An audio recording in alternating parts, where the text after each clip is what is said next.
Pressure point! G'day everyone and welcome to episode 14 of the Pressure Point podcast. I'm joined with my co-host Quinn DeLuca from the studio. How are you, mate?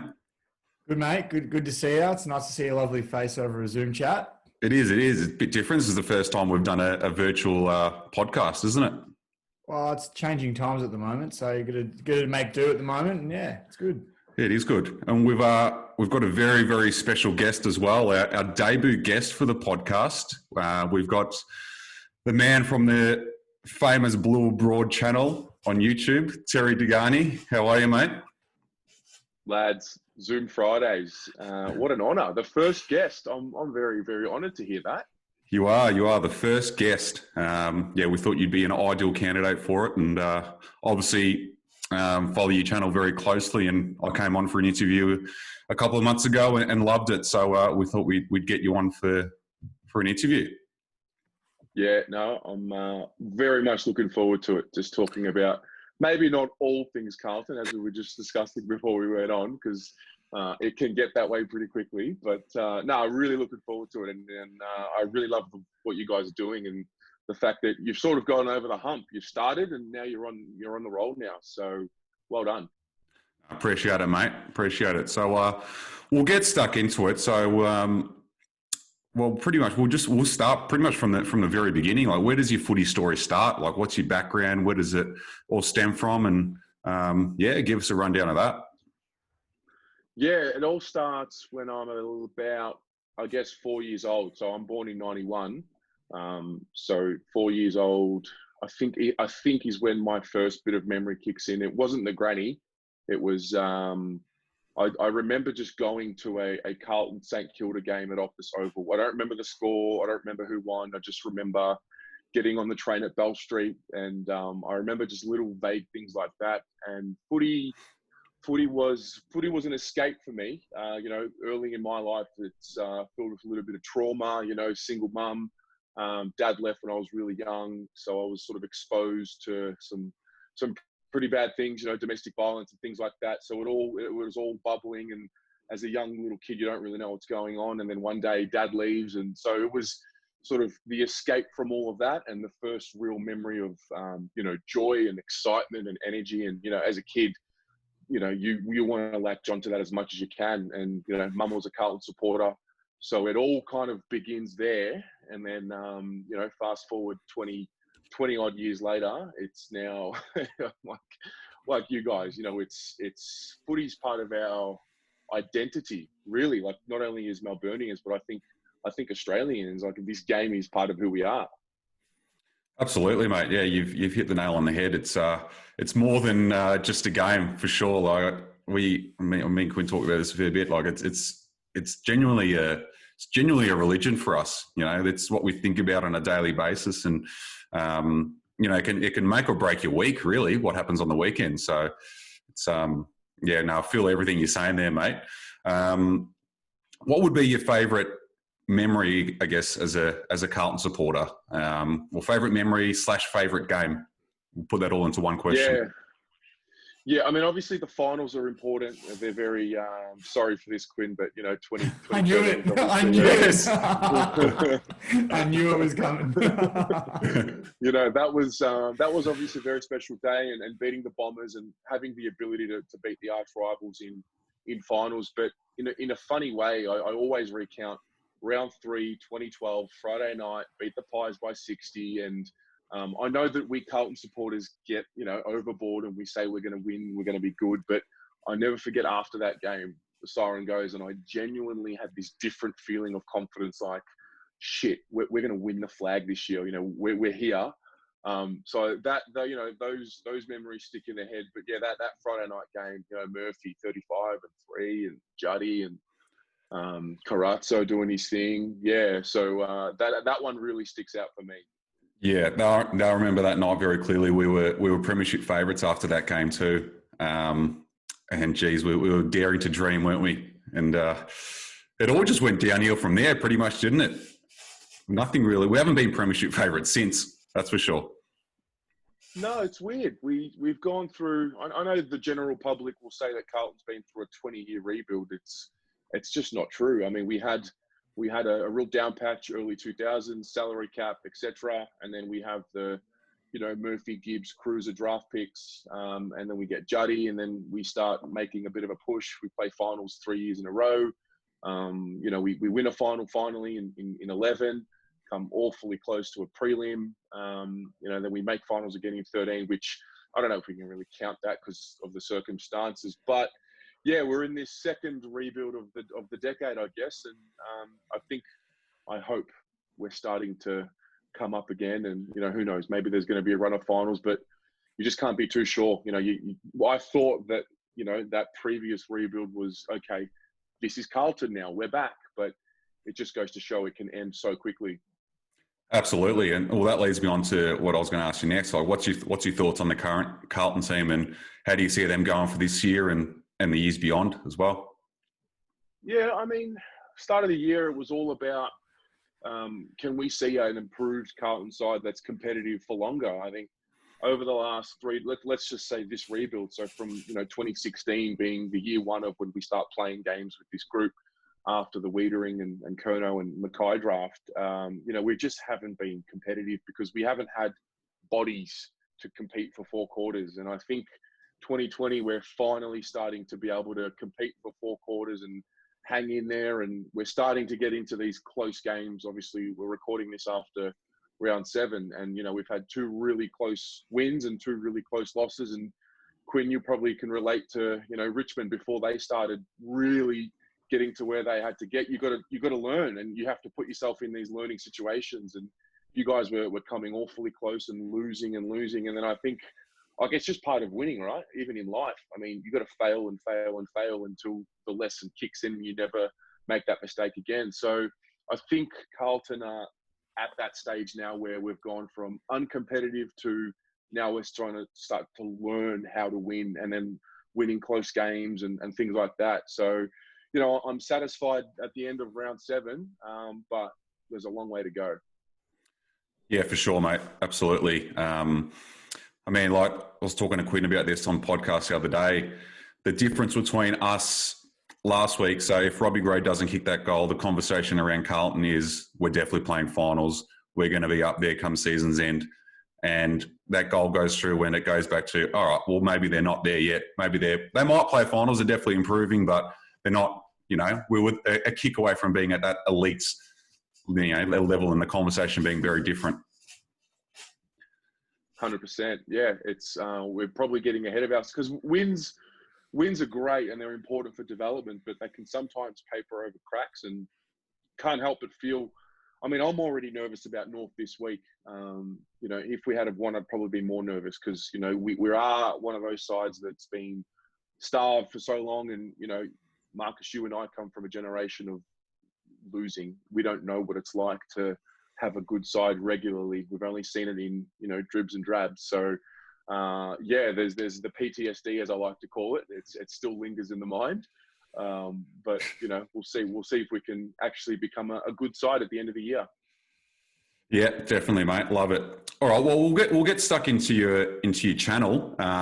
So the Blue Broad channel, it's one of the better fan channels on YouTube. It's very popular, and you do some great work, you and Dan. We're always watching it, and I definitely am. I know Quinn's been getting on board as well recently. So I've actually been watching a lot of it. Yeah, I've been watching heaps, believe it or not. Oh, mate, I appreciate I'm it. uncomfortably close to too many Carlton supporters, so I sort of need to know what's going on all the time when I'm talking about them. No, I appreciate it. And you boys, obviously, you've signed up as members of the channel, which, I mean, we'll get into it, but that's just it's unbelievable. It's you're helping a dream come true. Yeah, mate, no worries at all. Yeah, we're always looking to help people like yourself. You're doing some great things, but yeah, we'll ask you, like, how did it all start, and why did you want to start an AFL fan channel?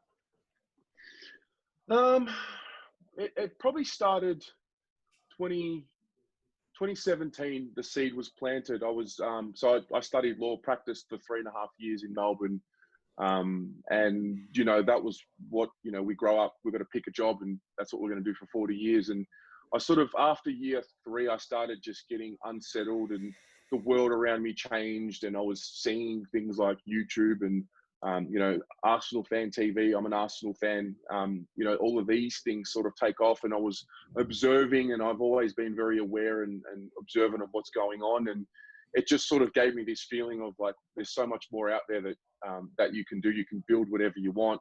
And then I sort of went through this, I guess it was a depression type state, because it was on the one hand, I was so unhappy, and I was trying to tell myself, no, that's just adversity. You're going to be okay. This is part of life. And then on the other hand, it was like, no, there's something pulling me elsewhere. I'm not happy. So I knew that I wanted to do something in sport for life and career. And then I also knew that I wanted to travel and have an international experience and taste culture. And so went to China in 2017 and taught English. I quit my job and taught English in China for 6 months. And that was when Blue Abroad really began, because I sort of, you move overseas, you don't know anyone at the start, you've got no friends, and you realize how much you really love Carlton when you're watching them anywhere that you can. I was going to little restaurants with minimal reception just to watch games, because my apartment in China didn't have reception, things like that. And I started writing just, match previews, match reviews. I was putting them on Medium, I think. And then mid 2017, I moved to Israel, to Tel Aviv for 2 years. I got a job, and my girlfriend got a job there. And I sort of decided, come on, let's go, let's give it a crack. And I'd unlocked that little bit of my life. And then, so mid 2017, I moved to podcast, just audio, and sort of start building there. And, the company I was working for in Tel Aviv was a sports tech company. So we were doing a lot of work in, with football clubs and basketball teams around the world. And I was just observing, and I was looking at, their core issue was fan engagement. That's what the clubs all want to know, and how to monetize their fan base. And I was watching a lot of the Premier League. I went to a Premier League game. I went to the Arsenal Cardiff game where we won 3-2, and I met the AFTV boys, and I got a little 3-minute gig on AFTV with Robbie, and I just saw it. Like, I just saw how simple it was. It was just, a small camera, a tripod, and then that's it. And that was really probably the light bulb moment where I was like, yeah, this will be a thing in Australia. I have come to learn that Australia is a little bit more conservative than the rest of the world, and things generally come to Australia after they've already been done around the world, particularly in sport. And, while we might not have the same fan base as what a Premier League club does, we still have a very similar passion. And that was, I guess, the light bulb moment, going on Arsenal Fan TV. And then from there, I moved to video, and, I built Facebook and Instagram mostly, and I didn't touch YouTube. And then, midway through last year, I sort of, again, had another layer of, okay, this is what I actually want to have a crack at doing. I was done with Israel. I just was ready to leave. And so I came back and started the YouTube channel. And because I had sort of built Facebook and Instagram first, and been doing things consistently, it wasn't too hard to move people to YouTube. And it's I'm on the grind. I'm on the hustle, trying to build this thing up and see where it's going to take me. Well, yeah, that's so. Speaking of, where it's, taking you and all the rest of it, where do you see Blue Abroad, eventuating in the next 5 to 10 years, or however long you plan on doing it? Where do you see it sort of going from here? Well, I always have a base level of, I will be doing Blue Abroad until I die. Like, I'll be watching Carlton games and talking about them for the rest of my life. And the main premise is, for me, is I want to build a life. I want to build my life, the perfect life for me. Everyone's got, when they ask you, what would you do if you had, unlimited money and all the resources? I would watch Carlton games and talk about Carlton games if you ask me that question. So it always starts there. Obviously, I've got goals. Like, I want to have my own studio one day, and my own production team and production house and all of that. And that'll come later if I'm good enough, or if the channel's good enough. But I think the idea in 5 years' time, I would love to be able to do it full time and not have to work in other ways. But having said that, I do like, I'm a little bit, I get itchy, I get bored, I need to do other things. I'm one of those people. So Yeah, look, I'm just happy I'm literally just enjoying the process. I love what I do. I literally, I bleed for it.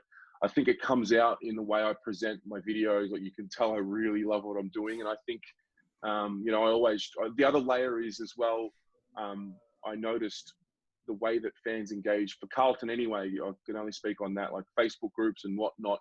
I think there was a need for an evolution. I think there's too many anonymous profiles and people saying things without accountability, and to put someone on video and all of a sudden you're recognizable.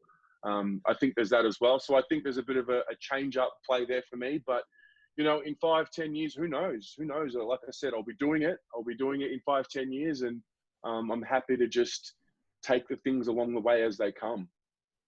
Yeah, well, the quality of your show and the work that you do is definitely such a high standard that, I can't see any reason why you wouldn't be able to keep going for, like you said, the rest of your life.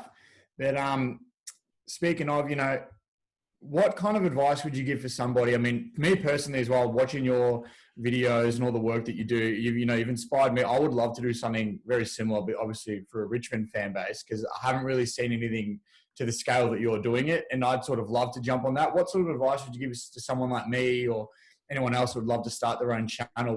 What are the sort of, the starting steps? There's a Hebrew word which is also used in Arabic. It's called yalla. It means, come on, let's go. And I would literally say, yalla, come on. Like, what are you waiting for? I genuinely believe that in 10 years from now, there will be a version of Blue Abroad. There will be a fan channel for every team. And for Richmond, I mean, look at the fan base. Carlton, Richmond, Essendon, I think there'd be at least 500,000 fans worldwide of each of these teams. So it's not like there's no market for it. But, I mean, there's a few things. Obviously, you've just got to start. You've got to not worry about perfection. I take pride in the fact that if you go back to I have a personal YouTube channel, which is where I was doing my original videos before I started Blue Abroad. And obviously, if you go to the start of the Blue Abroad Facebook page, you'll see the original videos. I mean, they're just shit outs. And you've got to be comfortable in knowing that your first video is going to be your worst. Like, it has to be your worst, right? Because you would think I've been doing it for nearly 3 years now. You would think that after 3 years you're improving. So I think we get caught up a little bit in the perfection and, I've got to get a logo done, and, I haven't got an Instagram page yet, and, I've got to buy a mic.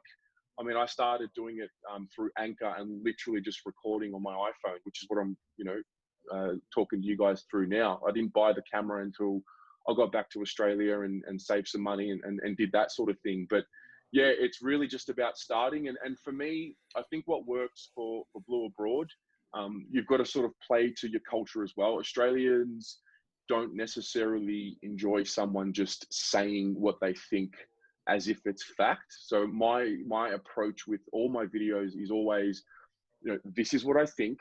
I'm putting it here. What do you think? And it's all about engaging that discussion. So start, like, what are you waiting for? And, understand your audience a bit. Because people after a win, like, you want to watch as much as you can. I mean, really, when you lose, you probably don't. But when you win, you want to read all the articles. Fox Footy on Monday night, you fast forward if you're not watching it live until they talk about your team. So there's something there to be said for it. And for me, it's just documenting the steps along the way until we win the flag. That's what it is for me. Well, I'm excited almost for when you guys win the flag, because I feel like your channel will just go to another level once you guys hit that success. And you know what? Let me tell you from a personal experience, you can win the flag out of nowhere. So never think you're not a chance, because if Richmond's anything to go by, anybody can win a flag at any time. So definitely, But how do you find managing your time? Because obviously, Blue Abroad is a lot of work. Look what goes into it. How do you manage your time between that and everything else you do with yourself? I'm not a very good time management kind of guy. I'm not. But the channel is something that I don't care what hour of the night or however long it takes me to chop up a video, whatever it is. I'm able to overcome that time constraint because it is on the inside of me. It's what lights me on fire. And sort of going back to the principles of what do you want to do with your life? Do it. Don't be afraid. So there's that, and then there's also the practicalities of it. It doesn't make a full-time income. So I'm fortunate enough to do things around the channel that allow me to make a little bit of income for now. And you got to live humbly for a bit with the hope that you can build something for the future. So I work 3 days a week at a charity called Eat Up Australia. They're very, it's just the perfect situation. They're very, they're very supportive of what I'm doing, because I've made it clear, hey, I'm building a YouTube channel. I'm building a little company here. And, I'm going to be doing this on this day. And they said, all right, cool. Get your stuff done Tuesday to Thursday, and then you're free to do whatever you want. So I've got that. And then, the legal skills as well. I've got my own little law practice set up. So I scale back on that. I write wills. I don't do full-time legal work like I used to. I just write wills and contracts. So in terms of, at the end of the day, you've got to make money to live and do your thing. So I'm making a little bit of money elsewhere, more than enough to feed myself, and I don't buy fancy things or anything like that. I'm living a very humble life. But it's that little bit of sacrifice that I hope will pay off later on. So, it's how committed are you? That's really what it's all about, I think. Yeah, I think a lot of people, who have an idea of something like this, a lot of their excuses will be, I don't have time, this and that. I think you're definitely the perfect example of, if you want to do it, you've just, like you said, you just got to do it. Why wait? So I think that's great. I think that's really good. Now, if there was one thing, could you go back and change something about the way you started? Would you change anything, or are you happy the way it's all sort of panned out for a reason? Yeah, I have no regrets. There are certain things, like maybe I should have gone to YouTube first. Early on, especially when you're doing video, you want to be raw and authentic. And I was very influenced by Arsenal Fan TV. So early on, a lot of when we played bad, it was really heavy criticism. Like, I remember one time I went really hard at Lockie Plowman after we lost to Gold Coast last year, and I called him a fucking fraud. And, I look back on that now and I sort of cringe a little bit, but I don't regret it, because, like I said, a year on from that, I look back on that now and I cringe. At the time, I was loving it, because it was like, nah, that's me. That's the authentic me. And it is still me, but you do have there's a responsibility you do have when you start building up a viewership. And, I'm not a massive channel, but at the end of the day, there are a lot of people that watch, and I do have that professional responsibility, probably from my lawyer days, because you taught that etiquette. So yeah, I think little things like that, maybe even just go all out earlier, like I was, if you go to the early videos, like the thumbnails are fucking trash. Like, they're terrible. So little things like that, do your research earlier, study things, but it's all part of the journey. It really is. I won't delete any old videos, because I want to, if someone else is out there, who has that perfectionist mindset, will go look at the first few videos and see where it's going to get you. And, there's a lot of young kids as well out there who reach out and who are starting to think about these things and start their own podcasts. And, they ask me for hints and tips, and, I love that. And I couldn't have been able to do that and give them advice unless I had made those mistakes. I love it, mate. Love it. So where can everyone find you? Are you on what are all the platforms that you're on? So I know you're on YouTube. What else are you on? Yeah, we've got Facebook, so it's just Blue Abroad there. Twitter at Blue Abroad Media. Instagram, Blue Abroad Official, and I've got a TikTok as well, just Blue Abroad. So hey. yeah, you gotta touch on the different audiences. Facebook's generally a little older. Instagram and YouTube is pretty much younger / our age profile. TikTok gets a little younger. So it's, there's different communities everywhere. Perfect. And if anyone wanted to become a member of your channel, how do they get involved, and what's involved with it?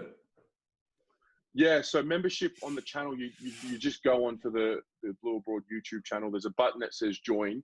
And there's basically 3 tiers of membership. One's $3 a month, one's $7 a month, and one's $30 a month. Each of them gets different things. Ultimately, it's really just to support the channel and give back. And obviously, I've outlaid quite a bit to build it to where it is, and it's just a means to give back. It's not something that's mandatory, but There are a lot. I mean, at the moment we've got 19 people who are on a different membership, and like for me, that is madness to me. Like that is, when you have an idea and it starts to bubble into fruition, like it just, it's unbelievable. So yeah, there's emojis that you get and wallpapers if you're a finals member, and I call my premiership members once a month privately just to have a yarn. So really, you're not getting anything of substance, I guess, apart from the content and the ability to give back to the channel.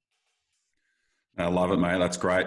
And one more just before we finish up. So, where do you think Carlton's going to finish this season? I think we're going to get to 8 wins. Where does that put us? I don't know. So if you win 8, that's what, just over or just under 7. Just under half the competition. So I don't know if that puts us in the 8. I don't think it will. I feel like 9 wins will get you in the 8 for sure.